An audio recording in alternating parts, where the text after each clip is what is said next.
Arnaud Poivre d'Arvor, le célèbre fils de Patrick Poivre d'Arvor, a pris la parole dans les colonnes de Télé Loisirs ce mardi 7 novembre 2023. Il a expliqué pourquoi il ne s'est pas entièrement destiné à une carrière devant les caméras, comme son père. Patrick Poivre d'Arvor est dans la tourmente.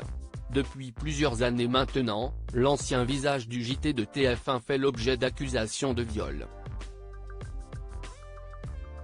Des faits qu'il a niés au début de l'affaire, sur le plateau de Quotidien.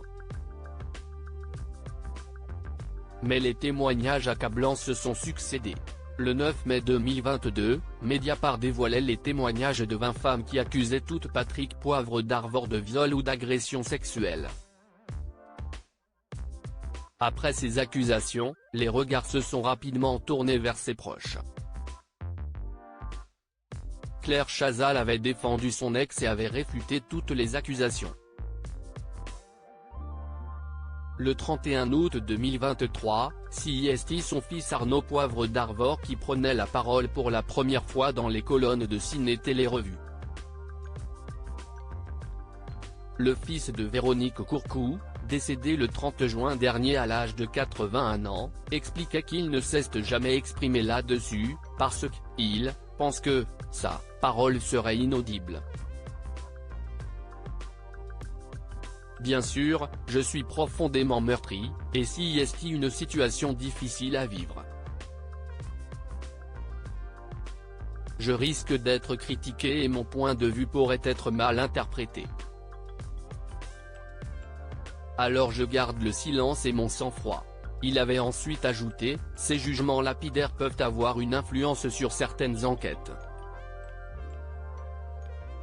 La présomption d'innocence n'existe plus, des propos diffamatoires ne peuvent plus être condamnés. Je veux travailler avec le plus de passion possible et ce mardi 7 novembre 2023, le producteur s'est une nouvelle fois exprimé dans Colonnes de Télé Loisirs pour faire la promotion de sa nouvelle émission Enquête Chrono. L'occasion pour lui de se confier sur la manière dont il évolue dans le métier avec un nom si célèbre. Je savais que j'allais être plus dans l'ombre, mais ça ne me dérangeait pas. Je vous avoue que je n'ai jamais été totalement attiré par la lumière. Je veux juste travailler avec le plus d'enthousiasme et de passion possible. Je me suis toujours senti très à l'aise. Le faire avec un peu plus de discrétion, que mon père, note de la rédaction, ne me dérange pas, a-t-il confié dans un premier temps. Et pour cause.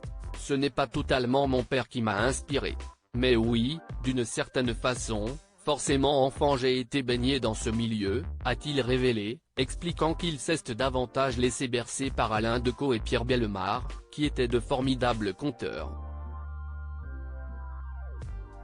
Des hommes dont le talent n'était plus approuvé.